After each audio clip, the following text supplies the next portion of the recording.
रहीम। महफ़िल मिलाद की क्या बरक़ात हैं, फ़ज़ीलतें हैं कि इसको मनाने से क्या फ़ायदे मिलते हैं। महफ़िल मिलाद मनाने की बरक़ात और फ़ज़ीलतें बेशुमार हैं कि इमाम जलालुद्दीन सयूती शाफ़िई रहमतुल्लाहि ताला अलैह इस हवाले से इरशाद फरमाते हैं कि जिस महल्ले, जिस घर या जिस मस्जिद में जो है महफ़िल मिलाद मनाई जाए, उस घर को, उस महल्ले को, उस मस्जिद को अल्लाह तबारक व तआला के फ़रिश्ते घेर लेते हैं और फ़रिश्तों के सरदार हज़रत जिब्रील अलैहिस्सलाम, हज़रत मीकाईल अलैहिस्सलाम, हज़रत इसराफ़ील अलैहिस्सलाम और हज़रत इज़राईल अलैहिस्सलाम उस महल्ले, उस घर या उस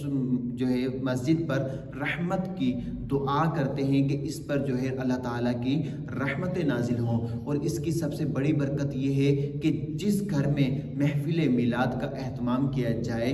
वहाँ उस घर पर न ही अमराज दाखिल होते हैं, न ही वो घर जलता है, न ही वो घर जो है डूबता है, और उस घर में आने वाली आफ़ात व बलियात को अल्लाह तबारक व तआला अपने रहमत से दूर फरमा देता है। तो हमें भी चाहिए कि हम जश्न ईद मिलादुन नबी सल्लल्लाहु तआला अलैहि वसल्लम का एहतमाम अपने घर में भी करें, मस्जिद में करें, अपने महल्ले में करें, ताकि हमें इसकी बरक़ात मिले। और ये सिर्फ़ रबीउल अव्वल के महीने में महफ़िल मिलाद की बरकतें नहीं, बल्कि पूरा साल अगर हम जब भी चाहें जश्न ईद मिलादुन नबी सल्लल्लाहु तआला अलैहि वसल्लम मनाएंगे तो हमें इसकी बरकतें हासिल होंगी। अल्लाह तबारक व तआला मुझे और आपको खुलूस से नीयत के साथ महफ़िल मिलाद करने की तौफ़ीक़ अता फ़रमाए। आमीन बिजाहि नबिल आमीन।